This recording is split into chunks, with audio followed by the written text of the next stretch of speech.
Okay, so there is this complaint that apart from a number of farmers, and so I decided to make a video about it today. And that is, someone told me that he has a rabbit, a male rabbit that is about 3 kg, and the rabbit refused to cross the females, and he got frustrated and he had to sell the rabbit eventually. And another person also told me how that if they introduce a female to a male, the male will just be looking at the female. It's not crossing. It's not making an attempt to cross. So I decided to make a video on that. Number one, there could be situation whereby a male cannot cross at all, though it is very rare, very very rare. But I've seen that situation once before, not in my farm, but in someone's farm. So it is possible that a male cannot cross at all. But you know how many farmers I've seen over the years, thousands of them. So this is just one situation that I've experienced that whereby it happened in a particular person's farm before. Apart from that, this is also what I have experienced in my own farm. A male can lose uh, one of his testes and have just one more, and can still cross a female rabbit and the female rabbit to be pregnant just with one testis. So how much more the one that has everything balanced? You understand? So, but there are a few things that can actually hinder or affect the productivity of your male rabbits, and we're going to be addressing that in today's video. Number one is, if your rabbit cannot cross or is not effective in crossing, you understand, you can actually make a ginger and garlic mix for the rabbits. Ginger, garlic, and turmeric. You understand? You can blend them together or cut them and chop them into pieces and put them inside the bottle, and you fill it with water. And after 3 days, it has fermented. So the fermented one is the one you will add into the rabbit's dinka. You can use it for 3 days before you will use the rabbit for crossing, or even while you are using the rabbit for crossing. But after that 3 days, you are going to stop the use, because if you use it continuously, it will cause your rabbit to lose weight. You understand? So you want to use it for a short time. It's actually, apart from helping their libido to come up, it also detoxifies the rabbit. But when it comes to things like medication and administration, it must not be excessive. Otherwise, the purpose you're trying to achieve, you might not be able to achieve it. You understand? So ginger and garlic can actually help your rabbit to cross and become effective in performance again.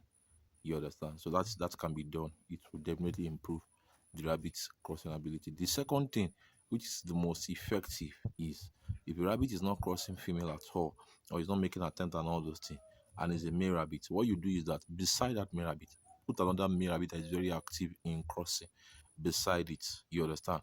And be giving that male, the second male, be giving it female to cross. Let this one be watching. This one will be watching and will be learning, and he will be getting angry. It will be getting angry that you're not allowing him to be the one doing the crossing. So just let that one continue to do the crossing while this one is watching.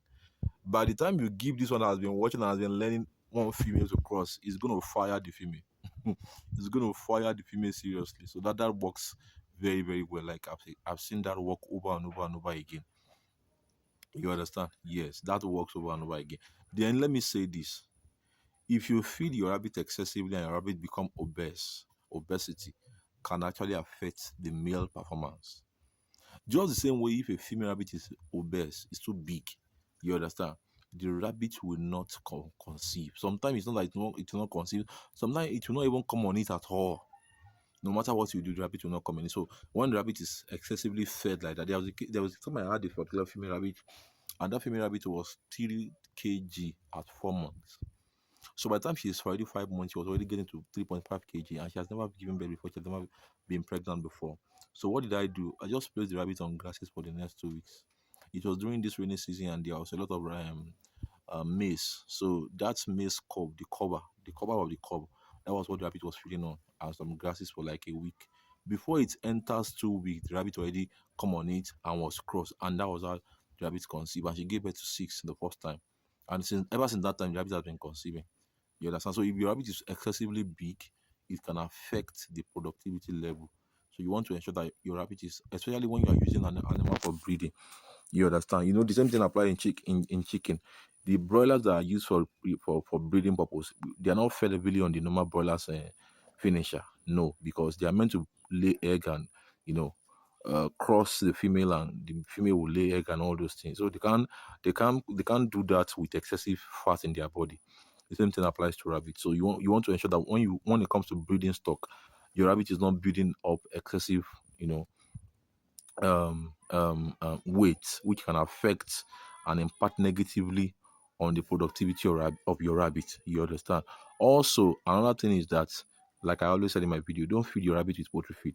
There are people that claim that they use poultry feed to boost the growth of their rabbit. If your rabbit is of good quality, you don't need to use poultry feed to boost the growth. It will naturally grow fast on its own. You understand? It doesn't have to be excessively, made to grow fast. It's supposed to be a natural phenomenon. You understand? So that's what I want to discuss in today's video. So if you do these three things, your rabbit is definitely going to cross as it ought to. You understand? As it ought to. And also, let me say this. When it comes to 3 months old and above, separate the males from the females. And don't put the males together many times they are 3 months, 4 months. Don't put the males together, separate them. A male, when they come to staying together and they are getting mature together, they start fighting each other. And when they start fighting each other, they attack each other's scrotum. And by the time they destroy the two scrotum, your rabbit is gone. As far as reproduction is concerned, that rabbit is useless. You understand? So you want to ensure that the rabbit is safe. You understand? Don't keep males together till 5 months, 6 months. I've done that before. It was not a good story. Thank God they didn't cut the second scrotum. That was how the rabbit was still useful. So these are things you should take note in your rabbit farm. I hope you have learned something in this video. If you have any question, drop your question in the comment section. I will answer them. Thanks for watching and have a lovely day. Bye for now.